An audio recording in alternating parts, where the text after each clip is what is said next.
Bismillahirrahmanirrahim. Assalamualaikum warahmatullahi wabarakatuh.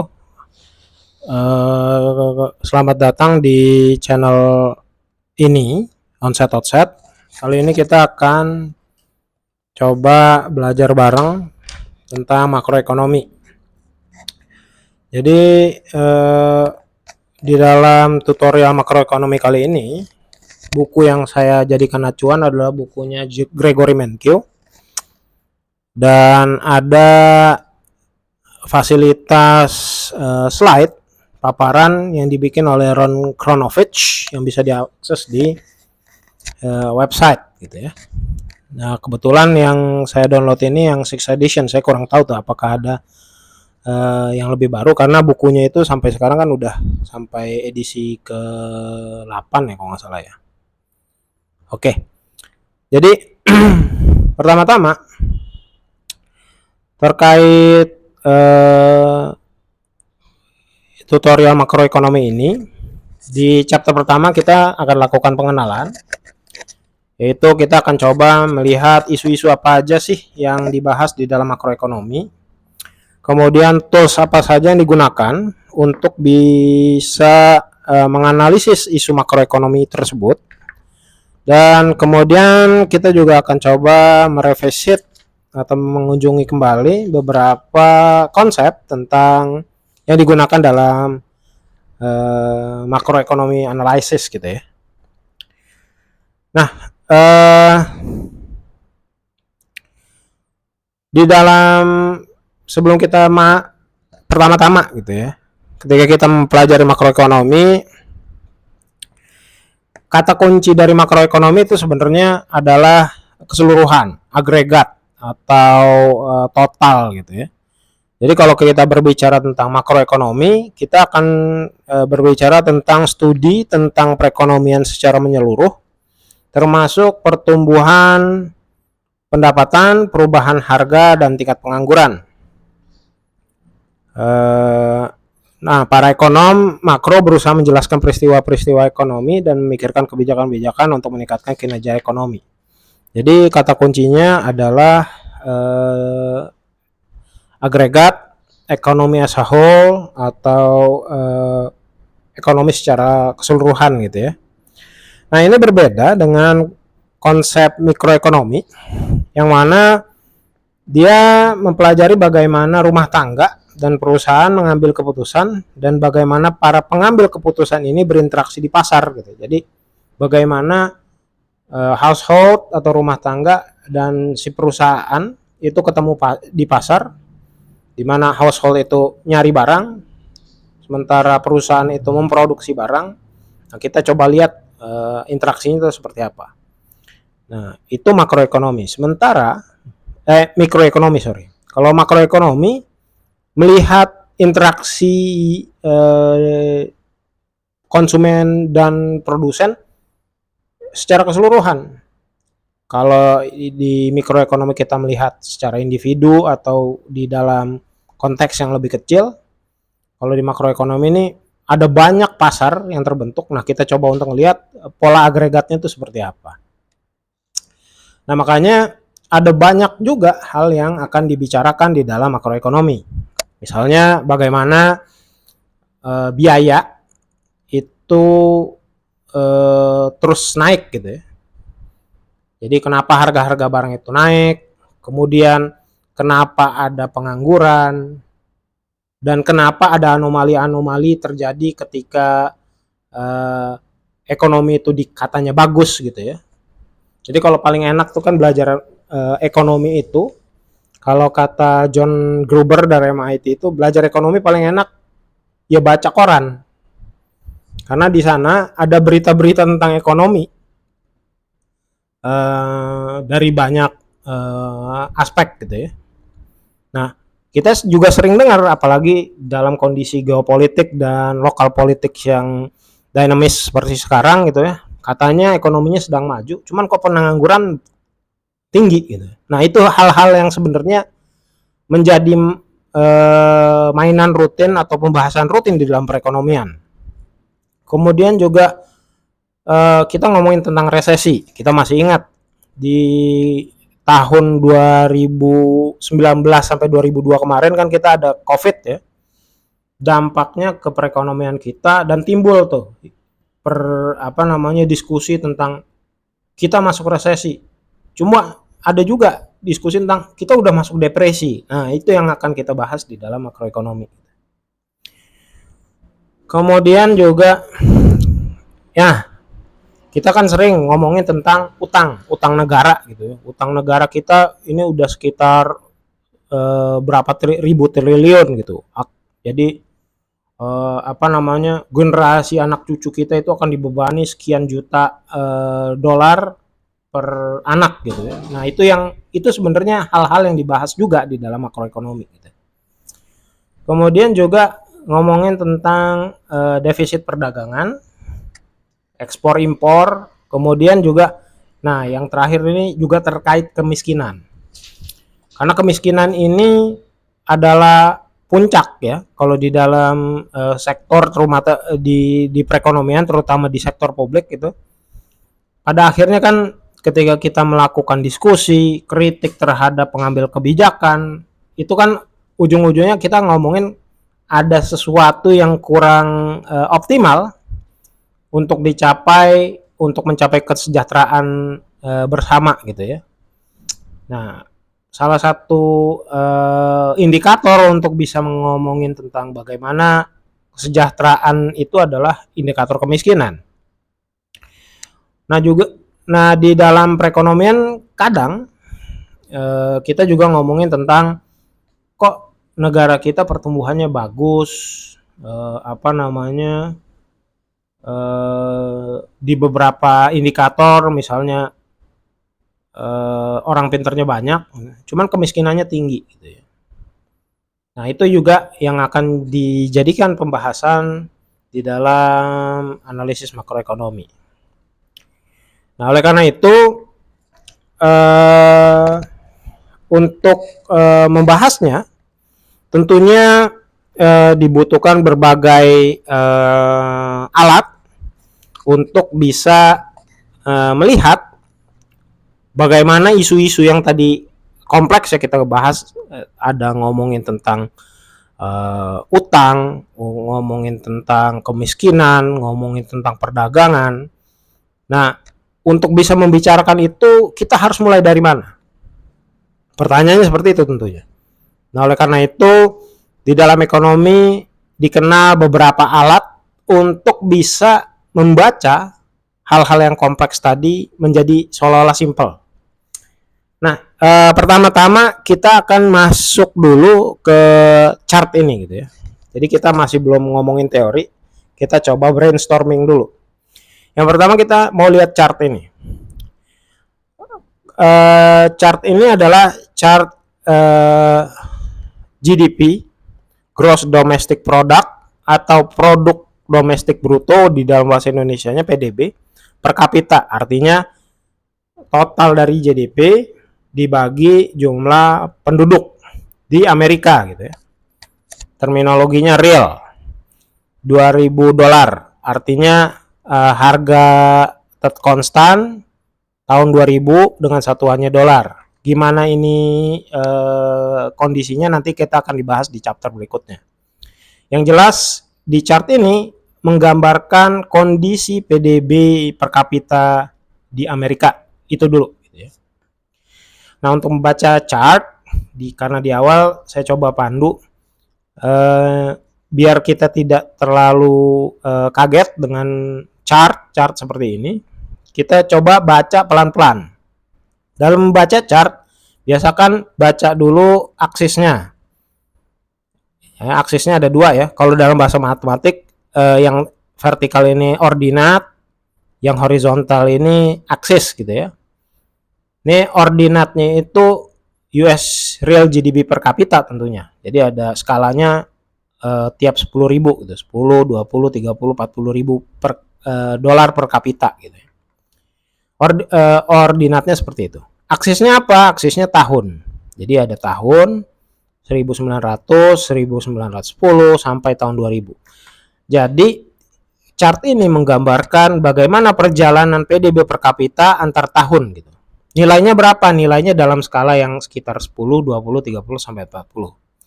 Di tahun 2019 1900 PDB per kapita di US secara real itu ada di kisaran 5.000. Ini kan antara 10 sampai sama 0 kan tengah-tengahnya 5.000 ya. Ya sekitar 5.000 lah. Kemudian naik terus sampai di 45.000. 35 ribuan gitu ya. Hampir 40.000. Kita bisa lihat di sini trennya naik ya. Trennya naik ini dari bawah ke atas. Walaupun tidak horizontal, tidak diagonal sempurna gitu ya. Ini bentuknya logaritmik gitu ya. Cembung apa namanya? Cembung ke anti zero pointnya. Kemudian jadi dari chart ini kita bisa lihat bahwa PDB per kapita US dari tahun 1900 sampai 2000 itu mengalami peningkatan. Nah, cuman kita juga perlu lihat lagi.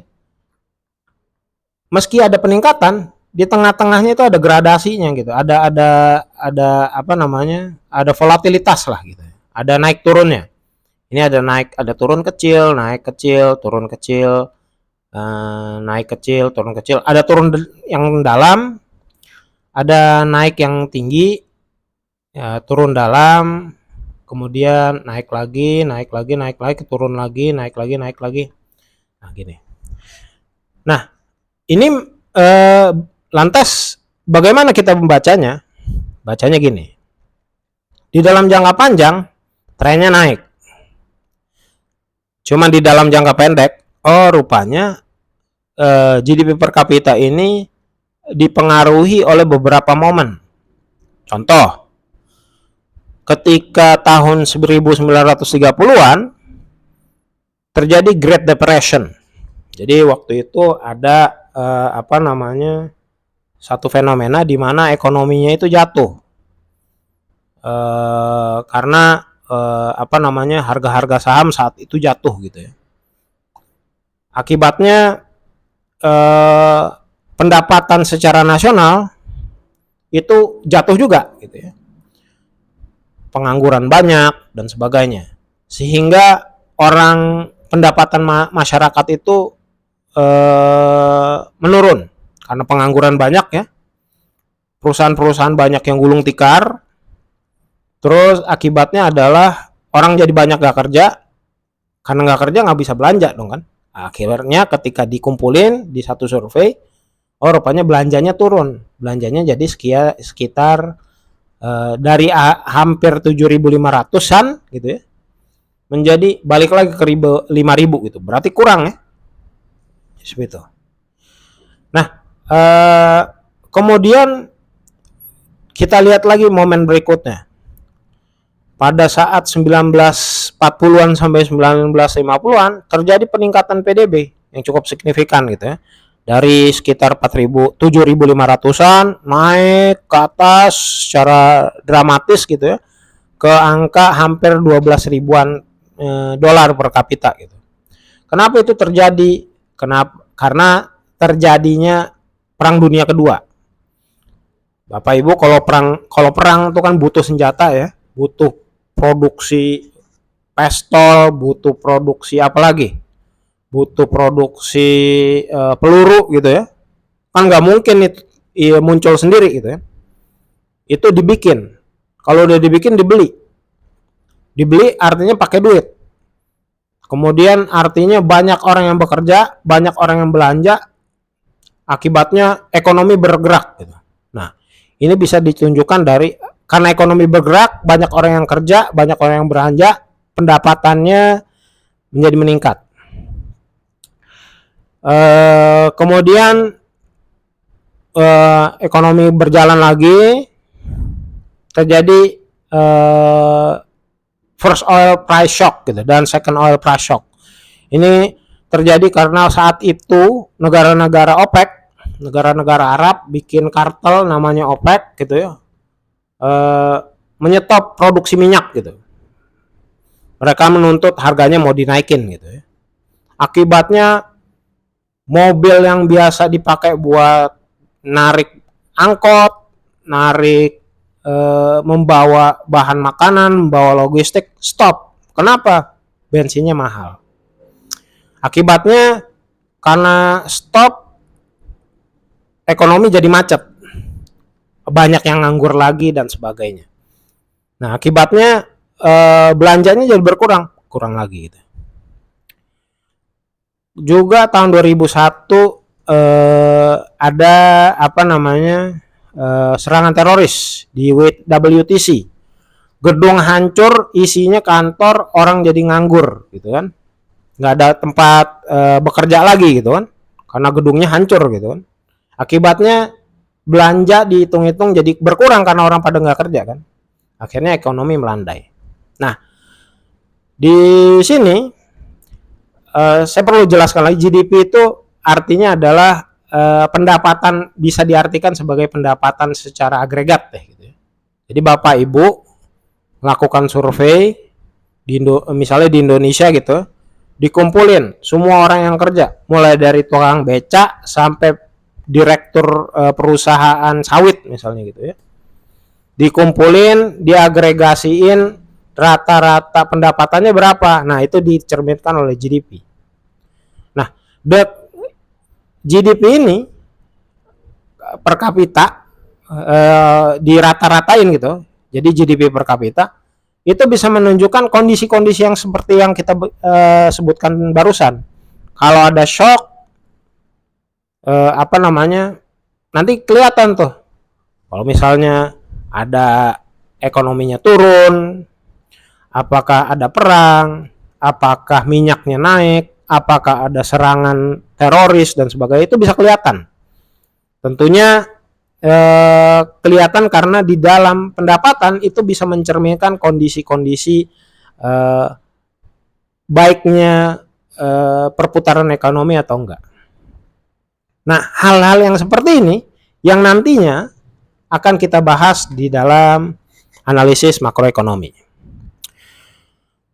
Itu kita baru berbicara tentang bagaimana situasi pendapatan. Makanya ketika kita ngomongin makroekonomi, kita akan melihat indikator strategis, salah satunya indikator pendapatan. Jadi hal yang kompleks bisa digambarkan secara simpel ya, dengan satu data namanya GDP. Apakah hanya GDP yang akan dibahas di makroekonomi? Tentu enggak. Ada juga di data namanya inflation rate. Inflation rate ini apa? Inflation rate ini, Bapak kalau ke pasar atau Ibu ke pasar, itu ada beras, ada daging, ada apa lagi? Ada telur, ada baju anak-anak gitu ya. Kalau ke pasar tradisional itu kan ada tuh. Ada kue-kuehan, ada apa lagi? Ada jual minyak goreng gitu ya. Dulu ada minyak tanah, geser sedikit dari dari pasar ada pom bensin. Jadi, nah, kemudian banyak lagi deh. Itu yang kita ketemukan di dekat pasar aja. Di luar pasar ada lagi. Kalau Bapak Ibu datang ke misalnya ke dulu tuh di Tanabang ada pasar Asam Regas gitu ya. Isinya tuh barang-barang mesin gitu ya. Jadi Bapak Ibu kalau mau nyari onderdil motor cari di Tanabang situ tuh. Sekarang udah nggak ada lagi dia jadi hotel. Di situ ada mesin, ada barang-barang dan sebagainya yang dipakai buat bikin motor Bapak bisa bergerak lagi kalau macet gitu ya. Ada juga pasar yang lebih gede lagi. Pasar apa namanya? Spare parts dan sebagainya gitu ya. Nah, masing-masing barang tadi kan punya harga ya. Harganya berapa gitu. Tentunya harganya beda gitu satuannya ya. Ada yang kalau telur sekilo pakai satuannya kilo. Cuman ada minyak satuannya liter. Baju satuannya helai dan sebagainya. Nah, harga ini bisa naik bisa turun kan. Nah, misalnya kalau musim panen gitu ya, harga beras jadi murah. Teorinya gitu. Harga cabai pas lagi musim hujan, cabainya jadi nggak pedes gitu. Biasa turun. Kalau apa namanya lagi musim agak kering gitu ya, kalau nggak sampai bikin paceklik, harganya naik gitu. Kalau saya dulu di Padang tuh petani cabai itu sekali panen bisa dapat motor gitu, karena harga cabai di sana tinggi. Nah, harga-harga tadi itu kan eh, naik turun ya. Tadi saya bilang pas musim panen naik, pas musim panen turun, pas musim nggak panen naik harganya gitu. Pas lagi langka, misalnya kemarau, nah harganya naik dan sebagainya. Nah, harga-harga yang naik turun itu sama ekonom dicoba distandarisasi pakai sebuah indeks namanya CPI, Consumer Price Index, atau di Indonesia itu namanya indeks harga IHK, indeks harga konsumen. Nah, indeks harga konsumen ini untuk melihat bagaimana ketika harga-harga yang dari komoditas yang beragam dicoba distandarisasi satuannya, ada yang dari liter, halai dan sebagainya, dicoba distandarisasi pakai hitungan statistik. Jadi satu indeks namanya indeks CPI. Nah, indeks CPI ini nanti akan melihat apakah harga di satu tahun atau satu periode ini naik atau turun dibandingkan harga tahun atau periode sebelumnya. Nah, perubahan harga itu, perbandingan harga antara satu periode dengan periode lainnya, itu bisa dihitung tingkat pertumbuhannya. Karena udah distandarisasi dengan statistik tadi, itu bisa dihitung tingkat pertumbuhannya. Nah, tingkat pertumbuhannya itu namanya inflation. Inflation rate. Nah, di dalam inflation rate ini nantinya juga sama seperti GDP, itu untuk mengecek bagaimana kondisi perekonomian, bagaimana kita ngecek kondisi perekonomian menggunakan tingkat pendapatan agregat GDP. Cuman kalau GDP ngomongin tingkat pendapatan, berapa duit masuk ke dalam masing-masing kantong masyarakat. Kalau ini inflasi ngomongin tentang berapa harganya. Jadi berapa harganya yang perlu dikeluarkan dari kantong untuk membeli barang kebutuhan hari-hari. Tentunya duit yang masuk ke kantong kan bukan untuk disimpan-simpan gitu aja kan. Untuk ujung-ujungnya untuk membeli kebutuhan hari-harian. Nah, indeks harga ini kalau misalnya inflasinya naik, duit di kantong ini tentunya makin murah harganya kan. Jadi Bapak misalnya harga gaji 1 juta gitu ya. Tahun ini harga mobil 500.000, Bapak bisa beli 2 mobil. Cuman kalau misalnya tahun depan harga mobil naik dari 500.000 jadi 1 juta, Bapak cuma bisa beli 1 mobil tahun depan. Nah, kondisi naik turun harganya ini itu kan juga mempengaruhi kondisi perekonomian gitu. Terutama tadi ngomongin tentang kesejahteraan orang. Makanya inflasi sangat penting untuk dipantau, untuk melihat bagaimana kondisi ekonomi yang rumit ini secara lebih simpel dari sisi harga pembelian gitu ya.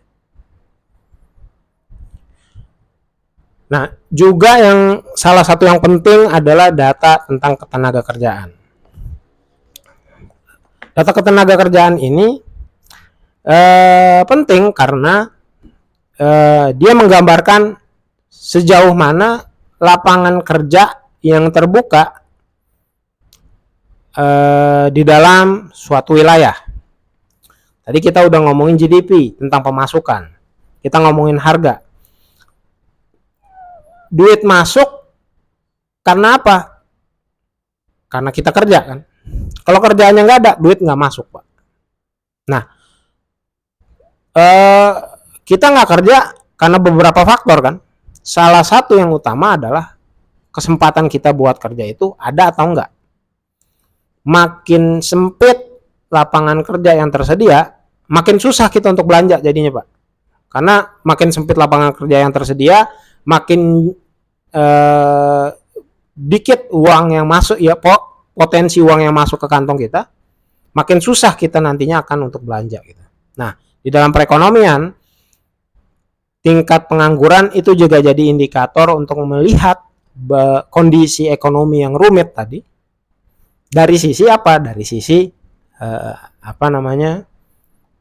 ketenaga kerjaan gitu. Jadi intinya adalah hasil pemaparan 3 chart tadi kita bisa berkesimpulan di dalam analisis makroekonomi kita akan bergelut nantinya dengan beberapa indikator-indikator untuk bisa melihat kondisi ekonomi kita tadi gitu, kondisi interaksi penjual dan pembeli secara agregat. Bagaimana kondisi rumah tangga dan produsen secara agregat melalui data-data tersebut. Nanti tentunya kita akan berinteraksi dengan data-data yang lebih banyak dari ini gitu. Cuman gambaran tadi diharapkan kita bisa melihat bagaimana analisis yang nantinya kita akan lakukan ketika kita mempelajari makroekonomi gitu ya. Nah,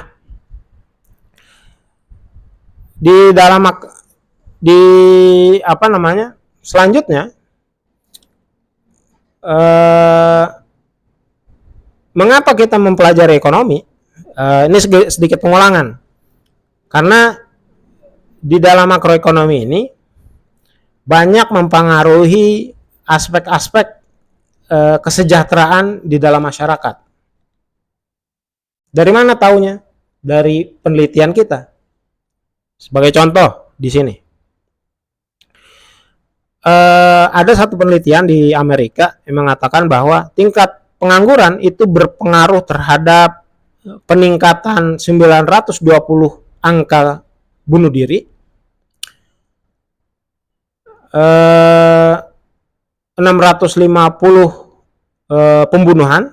Jadi tiap peningkatan 1% angka ke pengangguran itu berdampak pada meningkatnya 900 bunuh diri, 600-an pembunuhan, 4.000 orang yang dinyatakan sakit mental gitu. Kemudian meningkatnya 3.300 napi dan 37.000 kematian. Itu Bapak bisa gambarin ya. Kalau pengangguran naik dampaknya begini, itu kan kalau naiknya 1% aja begini, gimana kalau naiknya lebih dari 1%? Bagaimana naiknya bisa kalau sampai 20% gitu? Bisa kacau negara gitu. Bisa kacau perekonomian, bisa kacau wilayah. Nah, oleh karena itu penting untuk mempelajari sumber-sumber yang bisa membuat kacau seperti yang ditampilkan di sini. Nah, cara untuk mempelajarinya seperti apa? Cara mempelajarinya lewat makroekonomi. Agar apa? Agar kestabilan bisa tercapai. Kita tentunya nggak pengen kan? Karena kita nggak tahu cara bagaimana mengelola perekonomian, akibatnya naik semua nih indikator-indikator yang kriminalitas yang barusan digambarkan. Nah, oleh karena itu dibutuhkan ikhtiar atau effort agar bisa unemployment tadi bisa rendah dan tentunya kestabilan sosial juga bisa terjaga. Jadi ada faktor kenapa kita belajar makroekonomi agar kita bisa mengendalikan kondisi sosial di perekonomian kita gitu. Kemudian juga kenapa kita mempelajari ekonomi? Karena dengan mempelajari makroekonomi kita bisa memprediksi kondisi-kondisi yang tidak stabil tadi. Karena tadi kondisi yang tidak stabil itu menyebabkan gonjang-ganjing sosial. Oleh karena itu kita perlu memprediksi nih kapan kondisi perekonomian itu tidak stabil. Nah, agar kenapa? Agar tidak terjadi gonjang-ganjing sosial, dampak sosial yang gonjang-ganjing tadi gitu ya. Nah, oleh karena itu kita perlu memprediksi sebelum itu kejadian. Memprediksinya pakai apa? Pakai indikator-indikator makroekonomi. Entah itu GDP, entah itu inflasi, entah itu data-data lainnya gitu.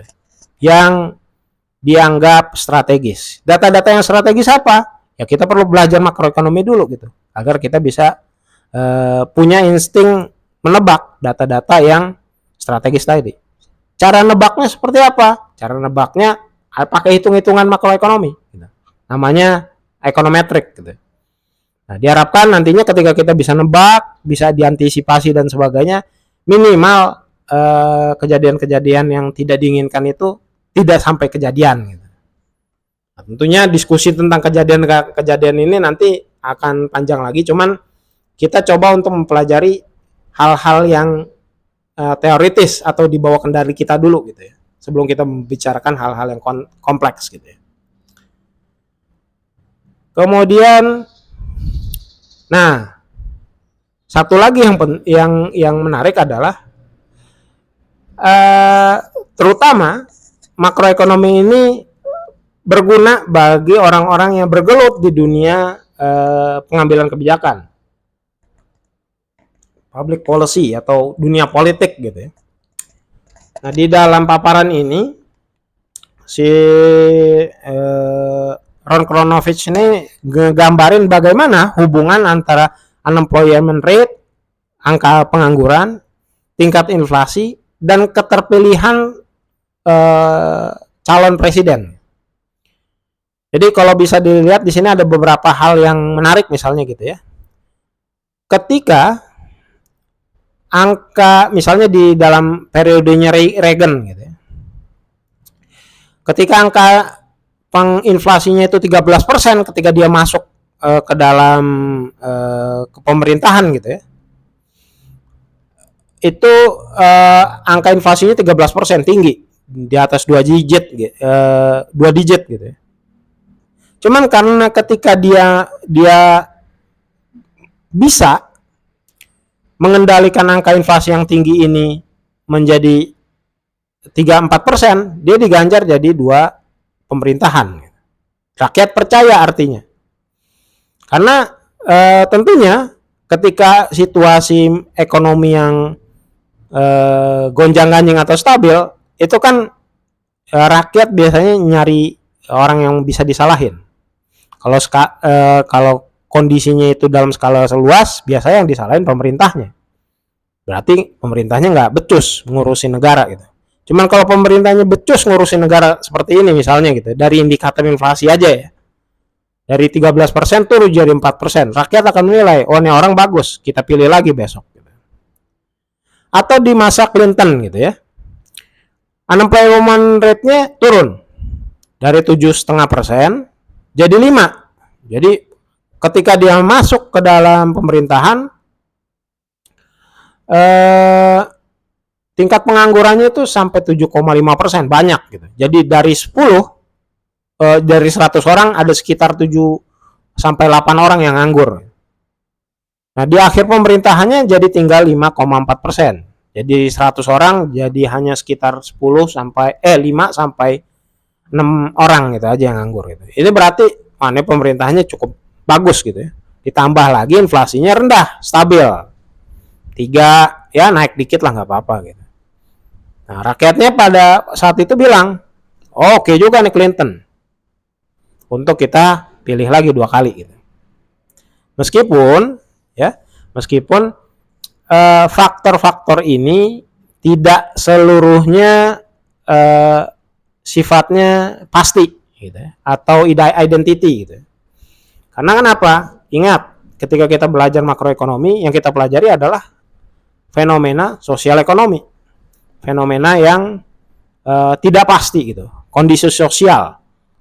Yang namanya kondisi sosial kan tidak sama seperti kondisi yang ada di dalam laboratorium gitu. Kita bisa tentukan kondisinya ini sama persis sehingga 1 tambah 1 pasti 2. Gitu ya. Sementara kalau kondisi sosial ekonomi ada hal-hal yang mungkin tidak bisa terjamah. Contohnya apa? Dengan menggunakan asumsi tadi, di Bush ini buktinya hanya satu gitu. 41, dia inflasinya ya lumayan relatif stabil lah di masa pemerintahan dia gitu ya. Dan inflationnya rate-nya juga lumayan stabil. Cuman mungkin dia kurang populer secara hitung-hitungan politik. Di saat itu kita ingat gitu ya. Nah, kalau yang masih ingat gitu ya. Ada perang Teluk, ada apa namanya? Ya ada perang Teluk di saat itu kan. Hingga harga minyak saat itu naik dan sebagainya, walaupun sesaat gitu ya. Sehingga rakyat yang suara-suara yang anti perang, kayaknya kurang oke nih untuk dijadiin presiden selanjutnya. Tentu itu tidak masuk di dalam hitungan makroekonomi. Cuman mempengaruhi ketidakterpilihan Bush senior gitu ya. Nah, makanya di dalam makroekonomi, terutama dalam hitungan ekonometrik, ada namanya error terms. Jadi ada faktor-faktor yang nggak terjamah. Di buku Mankiw ini, ketidaksempurnaan ekonomi juga diakui oleh si Gregory Mankiw ini, si pengarang buku ini. Dia tulis di dalam chapter terakhirnya bahwa ada sesuatu yang mungkin kita tahu, ada sesuatu yang tidak kita tahu, dan ada sesuatu yang kita anggap tahu dan nantinya kita akan, dan rupanya ada perubahan di masa mendatang. Nah, itulah ilmu makroekonomi. Jadi apa namanya? Dia adalah ilmu yang kita untuk mendekati sesuatu yang sebenarnya nggak pasti. Makanya himbul satu idiom atau sebutan bahwa ekonomi ini adalah dismal science, gitu, kata John Gruber dari MIT. Gitu. Ya, karena apa? Karena semi-semi paranormal lah gitu ya. Karena memang yang kita hitung adalah hal-hal yang sifatnya sosial, yang dia mungkin dipengaruhi oleh beberapa variabel. Cuman ada variabel, nggak semua variabel itu bisa tertangkap dengan variabel-variabel yang kita coba jelaskan. Nah, oleh karena itu, untuk bisa menjelaskan sesuatu yang tadi kan kita sudah ngomong kan, bahwa ketika kita mencoba menjelaskan perekonomian, kita akan berhadapan dengan sesuatu yang mungkin bisa kita tegaskan, bisa kita jelaskan, dan ada beberapa hal yang tidak bisa kita jelaskan. Nah, hal-hal yang bisa kita jelaskan dan tidak bisa kita jelaskan ini namanya apa sih dalam ekonomi sebutannya? Nah, sebutannya adalah model. Jadi model ini adalah tools untuk bisa mensimplifikasi kondisi perekonomian rumit, gitu ya.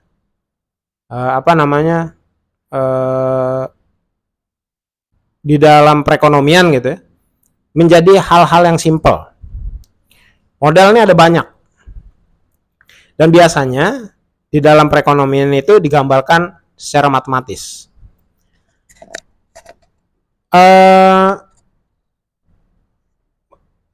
Chart-chart yang tadi sudah kita lihat di atas gitu ya, bahwa ada GDP yang ketika ada shock dia turun, ketika ada fenomena perang dia naik, kemudian ada gangguan dan sebagainya dia turun, kemudian juga ada unemployment yang di beberapa kondisi dia naik dan turun. Itu sebenarnya adalah manifestasi atau gambaran dari sebuah model. Jadi GDP dipengaruhi oleh kondisi-kondisi yang tadi gitu, fenomena-fenomena sosial atau geopolitik gitu ya. Itu salah satu bentuk gambaran model.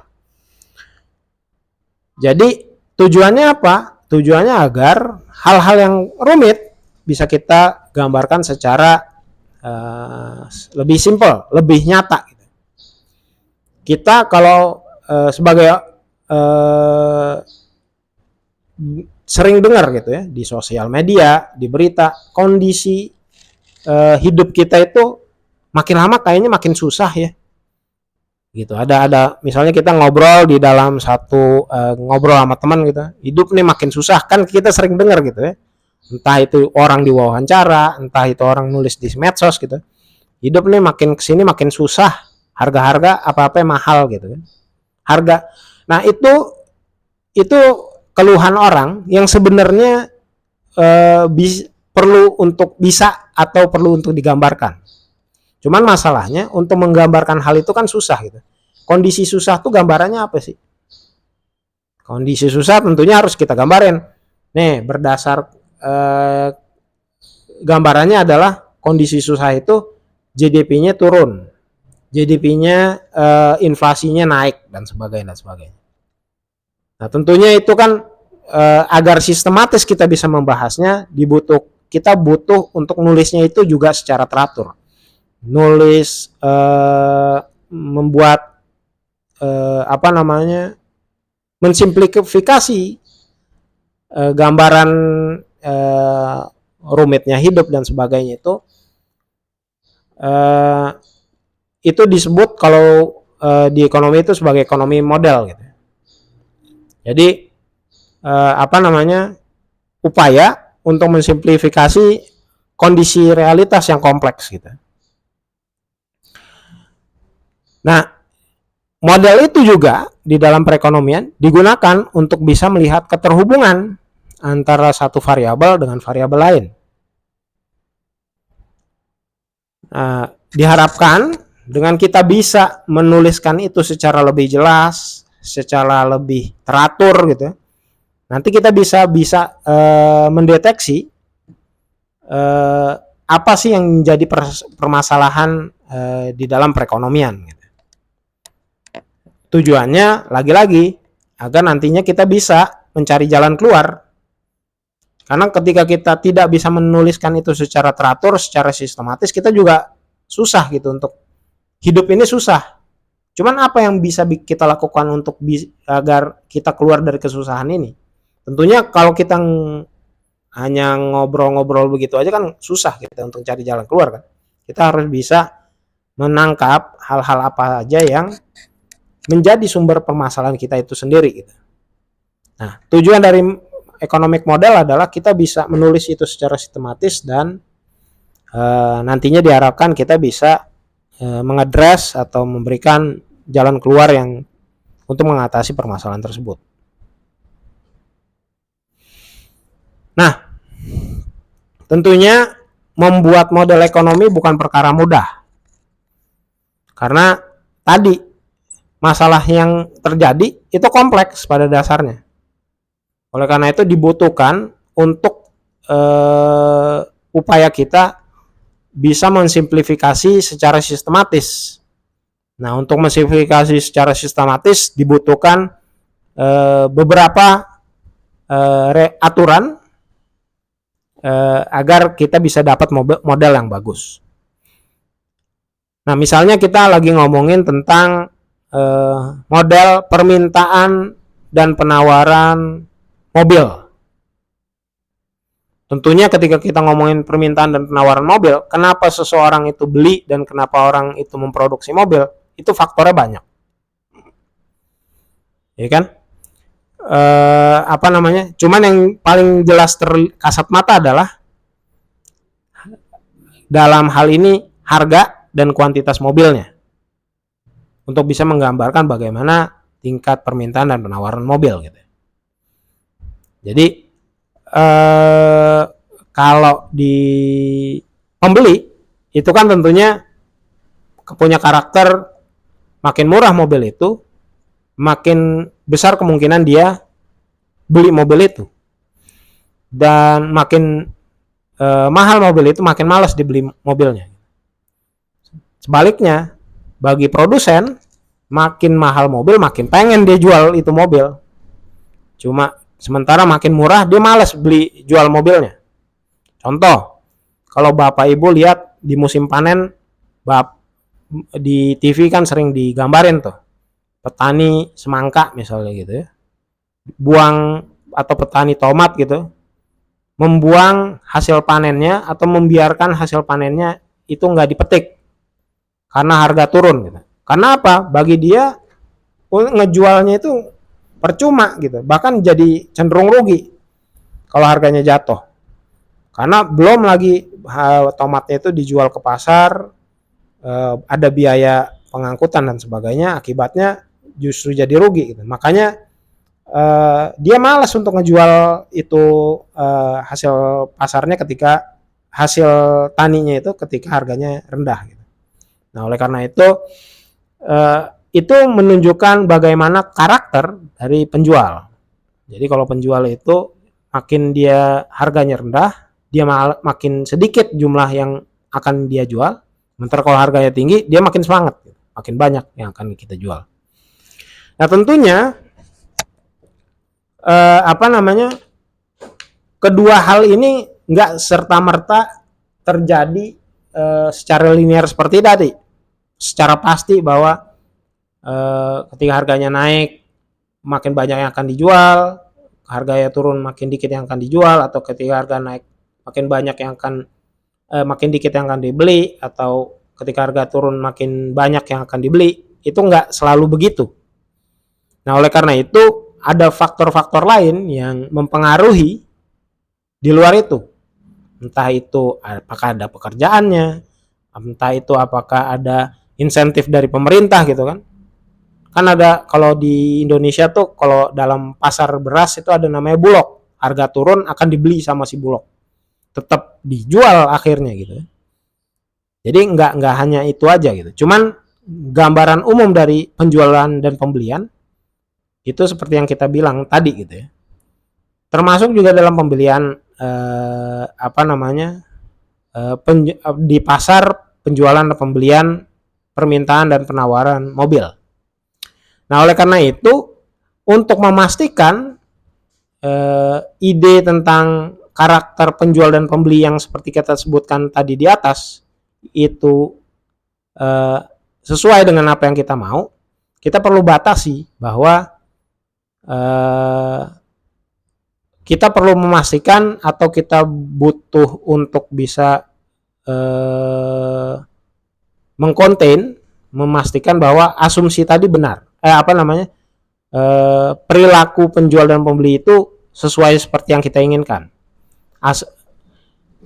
Perilaku yang sesuai kita inginkan kita jaga seperti tadi, atau kita kandangin seperti tadi, itu kita berikan yang namanya asumsi. Nah, di dalam asumsi tentang harga naik, penjualan naik, atau pembelian turun dan sebaliknya, itu terjadi ketika kondisi pasar di dalam ekonomi itu disebut ketika kondisi pasar itu dalam kondisi kompetitif, di mana pembeli dan penjual itu sangat sulit untuk melakukan hal-hal di luar asumsi kita tadi di atas. Pembelian ketika dia pembelian harga naik, penjualan naik dan pembelian turun dan sebaliknya, itu akan terjadi ketika pasarnya kompetitif dan orang-orang yang melakukan di luar logika tersebut itu sangat kecil asumsinya. Nah, di dalam fungsi permintaan dan penawaran itu yang akan kita bicarakan variabelnya apa aja. Variabel yang paling utama adalah tadi variabel kuantitas yang ditawarkan dan yang dibeli, dan variabel harga gitu. Nah, di dalam makroekonomi variabel-variabel tadi memiliki variabel tambahan. Di sisi demand itu ada variabel income. Jadi selain faktor harga, ada juga faktor pendapatan dari konsumen. Itu untuk yang demand. Sementara ya untuk di sisi supply itu ada faktor harga input. Jadi misalnya kalau kita ngomongin tentang penawaran mobil, kita akan berbicara selain dari harga mobil itu sendiri, kita juga akan berbicara tentang harga input bahan-bahan penyusun mobil. Mobil dibikin dari besi ya. Tentunya yang mempengaruhi adalah harga dari besi gitu. Nah, pertama-tama kita berbicara tentang permintaan mobil.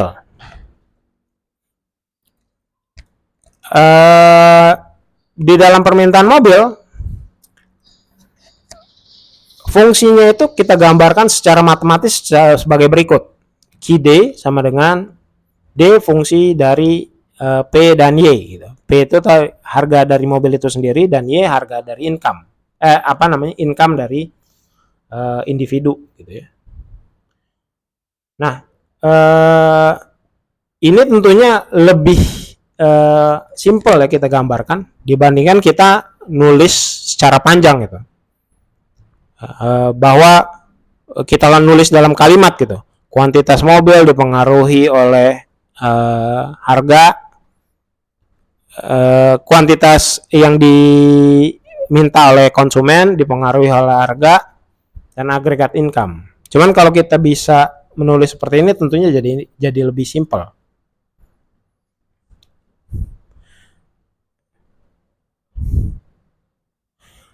Nah, di mana dengan menulis seperti ini kita bisa langsung tahu bahwa kuantitas yang diminta oleh konsumen itu dipengaruhi harga dan jumlah income. Kemudian di mana yang perlu kita ingat juga bahwa fungsi permintaan ini ya, ini secara secara praktis atau fungsional nanti akan diterjemahkan ke dalam fungsi matematis lanjutan. Misalnya seperti ini, 60 minus P plus 2Y gitu ya. Jadi di dalam DPY ini nanti akan ada fungsi fungsionalnya nantinya. Cuman ketika kita berbicara teorinya, nanti kita akan banyak ketemu dengan tulisan-tulisan seperti ini yang hanya dituliskan fungsionalnya aja gitu. Fungsi secara umumnya aja. Kalau kita udah masuk pada ini, itu biasanya kalau ketika kita mau ngerjain soal atau ketika kita sudah dapat pola hubungannya gitu. Nah, tadi kan kita bilang bahwa data GDP, inflasi yang di atas tadi gitu kan. Itu kan sebenarnya adalah gambaran dari fungsi. Nah, artinya apa? Fungsi matematis ini bisa kita terjemahkan menjadi bentuk grafis. Nah, Bapak Ibu, di dalam perekonomian itu paling sering fungsi-fungsi ini digambarkan dengan grafis estimasi yang terdiri dari ordinatnya itu price dan kuantitinya itu cars gitu ya, jumlah mobil.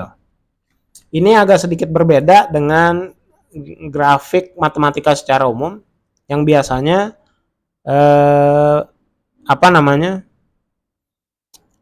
sisi vertikalnya itu adalah variabel Y atau variabel dependent, sementara fungsi aksisnya itu adalah variabel dependent. Nah, kalau di ekonomi biasanya dibalik.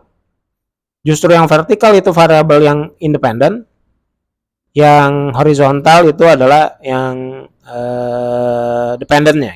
Jadi yang Q ini dipengaruhi oleh P. Jadi bukan P dipengaruhi oleh Q. Jadi seperti itu. Di dalam perekonomian biasanya seperti itu. Nah, dalam konteks kurva permintaan itu kan tadi kita udah bahas ya bahwa permintaan itu karakternya konsumen itu adalah kalau harganya naik, harganya tinggi, dia sedikit permintaan yang akan diminta oleh konsumen. Sementara kalau harganya rendah, orang akan berbondong-bondong untuk beli gitu ya. Harganya diskon, orang akan banyak beli. Kalau harganya normal, harganya tinggi, orang malas beli. Nah, kalau digambarkan secara grafis, dia bentuknya itu adalah downslope curve gitu ya. Kurva down slope gitu. Kurva miring ke bawah gitu. Atau kurva yang korelasinya negatif. Sementara kalau supply, tadi kan kita udah bilang, supply dipengaruhi oleh harga barang itu sendiri dan juga barang penyusunnya, harga barang penyusunnya. Kalau harga barang itu sendiri digambarkan sebagai gini, kalau harganya rendah, penjual malas tuh untuk jualan, sehingga kuantitas yang dijual makin sedikit. Kalau harganya tinggi, semangat dia, maka dia pengennya banyak. Nah, dua kondisi ini itu kan bertolak belakang. Nah, di dalam perekonomian dicoba dicari nilai tengahnya, yaitu di mana ketika dua kurva ini berpotongan. Ketika dua kurva ini berpotongan, itu adalah titik di mana baik penjual dan pembeli itu sepakat. Oke, di titik inilah kita sepakat jual berapa barangnya dengan harga tertentu. Nah, sedikit tambahan adalah kurva-kurva ini kurva yang diperoleh berdasarkan penelitian orang para ahli gitu. Ini sebenarnya adalah kurva-kurva scatter plot yang ditanyakan kepada masing-masing pembeli maupun penjual. Jadi scatter plot dari para penjual itu ketika dilakukan pengujian atau survei sebanyak survei yang begitu banyak, dia membentuk nilai tengah garis upward slope seperti ini. Sementara survei yang dilakukan kepada pembeli itu memperoleh downward slope seperti ini gitu.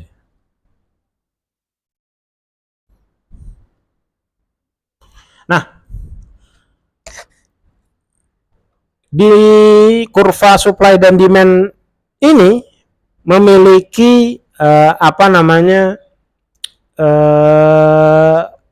keunikan di masing-masing sisinya. Pertama kita coba lihat bagaimana keunikan perilaku dari kurva demand. Jadi tadi kita sudah berbicara ya bahwa demand itu dipengaruhi oleh harga barang itu sendiri yang kelihatan di sini dan juga dipengaruhi oleh income.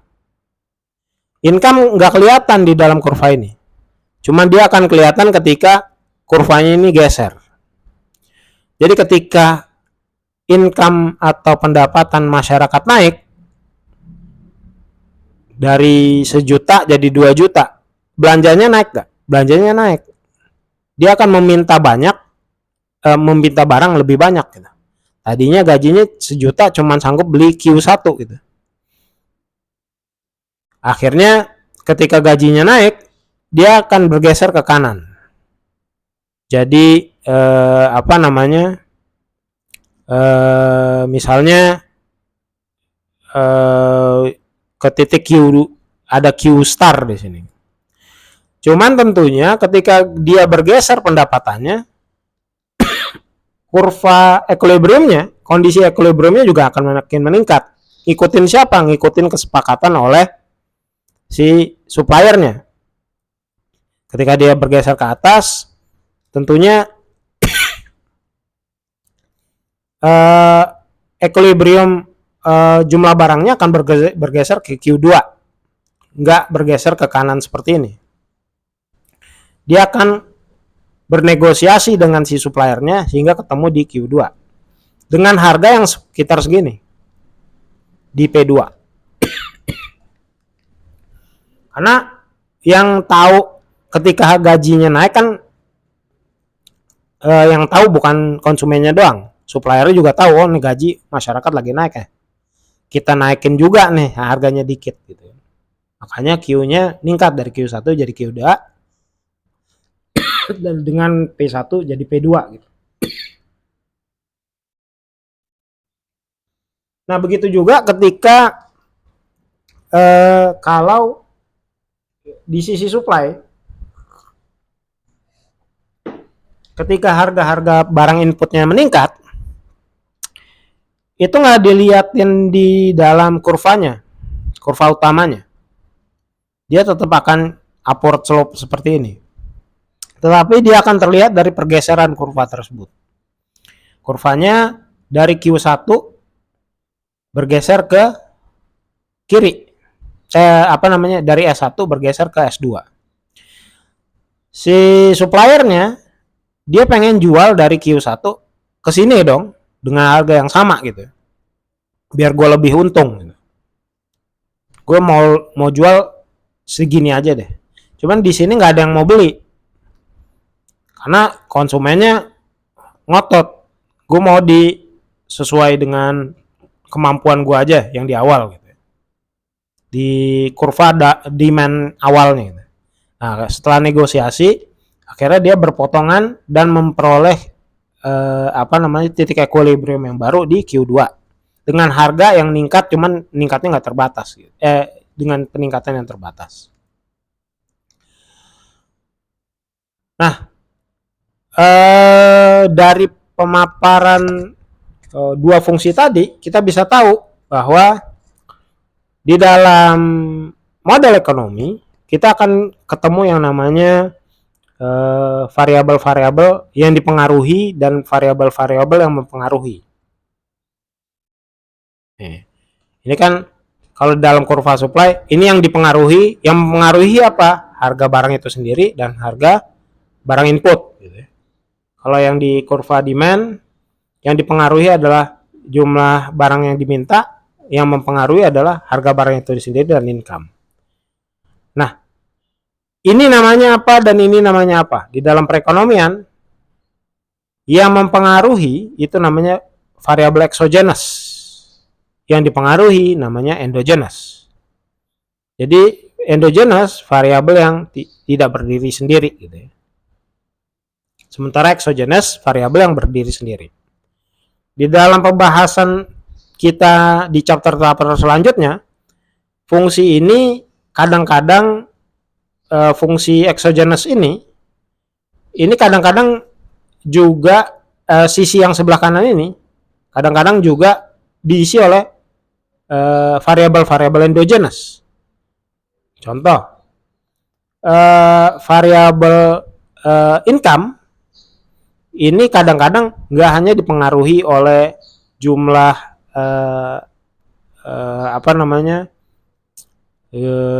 jumlah upah secara natural aja gitu. Tapi dia juga dipengaruhi oleh misalnya pajak. Nah, makanya nanti ada namanya fungsi instrumental gitu. Di mana variabel endogenous dipengaruhi oleh variabel exogenous dan endogenous juga gitu. Cuman endogenousnya nggak bersifat langsung gitu ya antara ini dan ini gitu. Tapi dia dipengaruhi oleh variabel yang lainnya misalnya. Cuman secara konsep intinya adalah kita punya variabel endogenous dan exogenous. Endogenous adalah yang dipengaruhi dan exogenous adalah variabel yang mempengaruhi. Ini mirip-mirip dengan istilah variabel dependent dan variabel independent.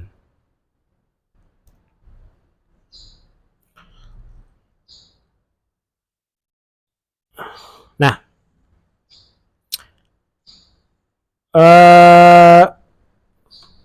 di sini juga variabel cuman bedanya adalah gini. Kenapa kita tidak menyebut dia sebagai variabel independen dan dependent?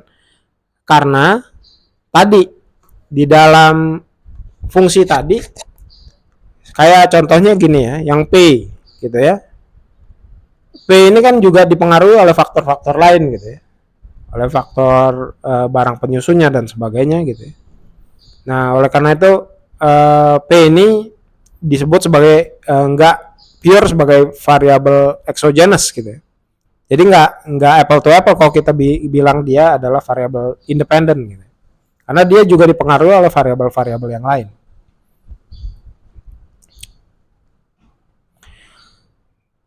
Nah, selanjutnya kita coba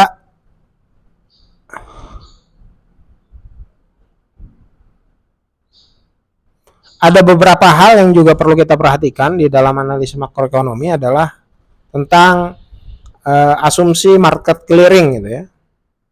Market clearing itu gambarannya adalah dia adalah posisi di mana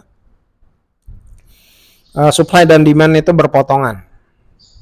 Nah, cuman ketika supply dan demand berpotongan itu ada kondisi di mana harga terutama di sisi supply itu harganya itu kaku dan tidak kaku atau fleksibel. Nah, nanti kita akan berbicara tentang bagaimana kondisi jangka panjang atau jangka pendek. Gitu ya. Jadi misalnya di dalam perekonomian kondisi jangka panjang itu biasanya harganya itu kaku gitu ya. Karena misalnya di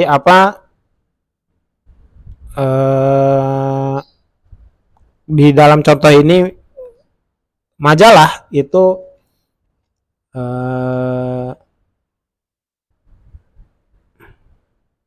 contoh misalnya di di labor contracts gitu ya, upah pekerja gitu. Dia kan harganya itu nggak berubah tiap tahun. Dia biasanya 5 tahun sekali dia berubah gitu. Walaupun secara teoritis dia harusnya berubah gitu. Karena harga barang itu kan berubah cepat gitu ya. Cuman di harga upah pekerja nggak berubah tiap tahun. Ada kondisi-kondisi yang tertentu yang menyebabkan dia harganya itu konstan gitu, atau sticky atau kaku gitu.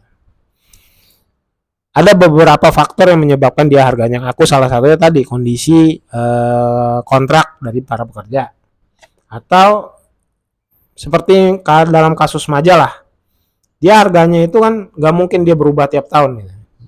Dia harganya tetap dalam beberapa tahun gitu. Nah,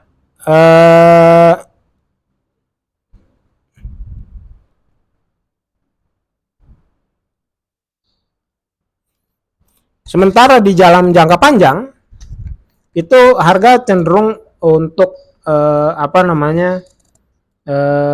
fleksibel. Contoh ya, di pasar mobil tadi gitu ya. Orang kan nggak mungkin dia ganti mobil dalam waktu tiap tahun. Ketika dia membeli mobil, dia nggak beli mobil tiap tahun gitu. Cuman ketika di jangka panjang, misalnya ada kondisi harga minyak naik, orang akan cenderung beli mobil listrik gitu ya. Akan berpindah misalnya kalau misalnya harga tetap naik, orang akan mulai berubah gitu. Kondisi behaviornya. Mulai tahun depan gue coba untuk ngerencanain ngerubah mobil gue jadi mobil listrik misalnya gitu. Nah, itu kan menyebabkan adanya perubahan behavior dan juga perubahan harga dari yang tadinya sifatnya kaku karena nggak mungkin ganti mobil tiap hari menjadi ganti mobil dalam beberapa tahun. Dan itu menyebabkan dalam jangka panjang harganya itu relatif fleksibel.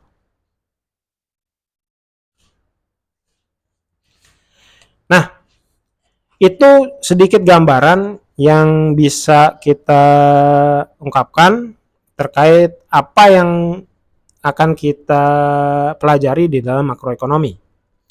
Buku ini membagi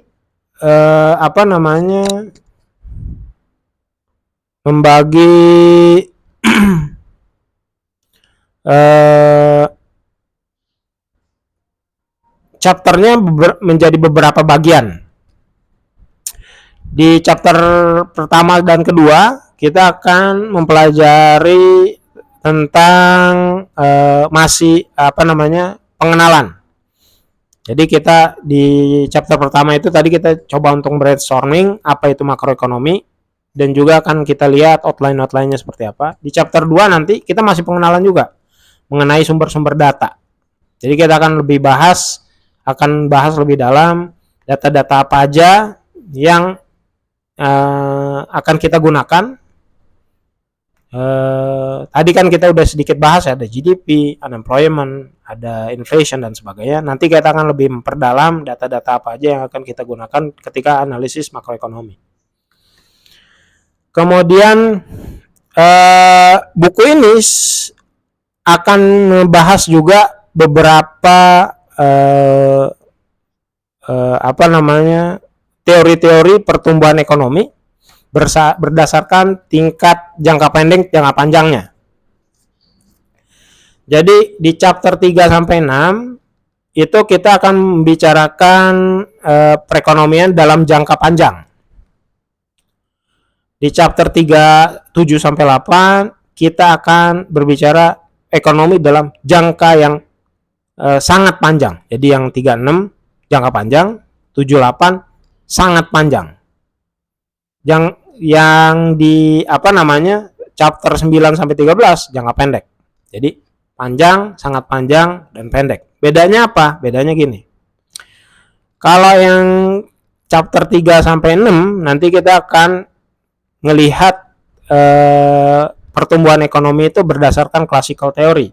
Classical theory ini gampangnya Bapak Ibu lihat aja patokannya, teorinya si Cobb Douglas di dalam perekonomian.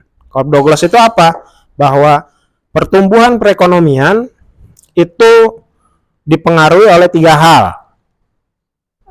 Teknologi, kapital, dan labor. Ya. Kapital itu mesin deh gampangnya gitu ya. Labor itu tenaga kerja. Alfanya itu A-nya itu teknologi. Hanya sebatas itu. Kita akan coba ngegali bagaimana hubungan capital dan labor terhadap pertumbuhan. Nah, di chapter 78 yang sangat panjang, ini kita akan ngebahas faktor teknologi secara lebih mendalam. Jadi, teknologi ntar kita ngomongin tentang institusi dan sebagainya. Itu yang akan kita lihat. Karena ketika di kondisi jangka panjang ini, faktor-faktor labor, capital, menjadi seolah-olah tidak begitu berpengaruh lagi. Karena ketika di konteks yang sangat panjang, kita akan ngomongin tentang arah pertumbuhan ekonomi kita. Jadi kalau misalnya kita sering dengar diskusi-diskusi di podcast, di berita dan sebagainya, arah perekonomian kita itu kemana sih gitu. Nah, itu dipengaruhi oleh sebenarnya di dalam makroekonomi disimplifikasi menjadi A atau teknologi. Bagaimana kita memilih teknologi, menggunakannya seperti apa. Disimplifikasi dengan A-nya aja gitu. Jadi gitu Bapak Ibu ya. Kita coba untuk mensimplifikasi hal-hal yang rumit di dalam ketika kita berbicara makroekonomi. Nah, di chapter 9 sampai 13, nah kita ngomongin tentang ekonomi dalam jangka pendek.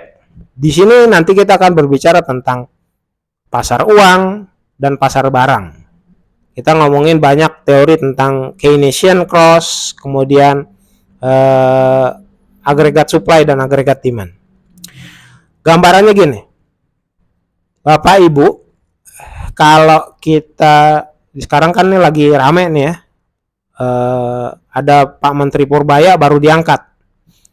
Ketika dia baru diangkat, dia bilang saya mau ngasih insentif 200 triliun ke yang saya input ke dalam sistem melalui bank-bank himbara gitu ya.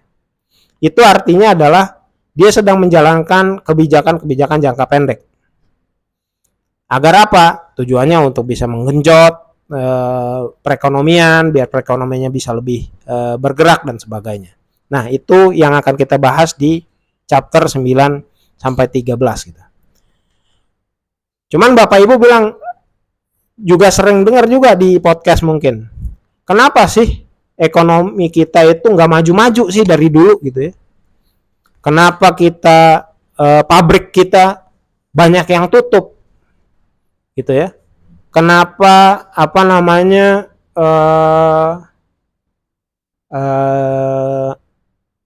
ya, kenapa pekerja-pekerja kita yang udah S2, S3 itu kemarin tuh ngomongin apa namanya kabur aja dulu gitu.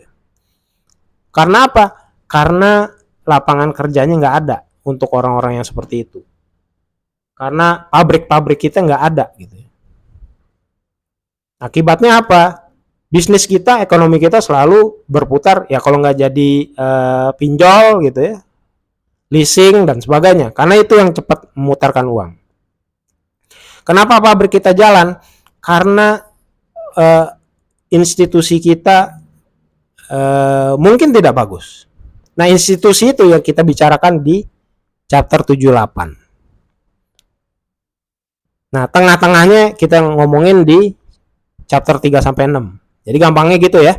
Ngomongin tentang bagaimana kenapa pabrik makin banyak tutup, apa namanya? Kenapa ekonomi nggak maju-maju, kita ngomongin di chapter 78. Ngomongin tentang kebijakannya Pak Purbaya ngasih insentif ke masyarakat, ngasih pinjaman ke masyarakat dan sebagainya di chapter 9 sampai 13. Tengah-tengahnya itu di chapter 3 sampai 6. Fungsi chapter 3 sampai 6 itu menjadi gambaran umum lah kira-kira. Itu yang coba di outlining sama si Gregory Mankiw ini gitu.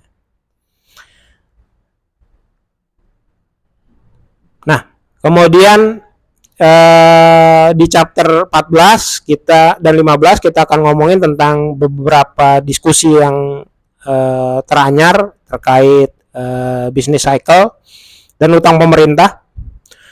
Kemudian juga di apa namanya di chapter 16 sampai 19 kita akan coba masuk ke dalam beberapa indikator ekonomi yang sudah kita dibahas di chapter long run, very long run dan short run yang di atas tadi, chapter 3 sampai chapter 13 tadi di atas. Itu indikator-indikator utamanya kita coba untuk bahas secara lebih detail, terutama di indikator konsumsi, indikator investasi, dan indikator apa namanya business cycle gitu ya, atau pasar uang dan sistem perbankan. Jadi intinya adalah apa namanya di dalam chapter ini kita coba melihat apa itu makroekonomi ya. Kita sudah bahas bahwa di dalam makroekonomi ini kita akan coba melihat beberapa hal yang penting, terutama terkait pertumbuhan ekonomi, karena terutama terkait harga dan terutama terkait tingkat pengangguran gitu. Itu 3 indikator utama yang menjadi isu sentral di makroekonomi gitu ya. Di samping ada indikator-indikator lain yang sifatnya agregat. Kemudian juga kenapa kita melakukan belajar makroekonomi? Tujuannya adalah agar kita bisa mengadres permasalahan-permasalahan makroekonomi yang sudah kita lihat melalui GDP, inflasi, dan tingkat pengangguran tadi secara lebih sistematis. Harapannya adalah agar kita bisa memberikan jalan keluar apabila terjadi permasalahan. Mungkin itu bagian pengenalannya. Kita akan sambung lagi di chapter 2 di kesempatan berikutnya. Demikian, Assalamualaikum warahmatullahi wabarakatuh.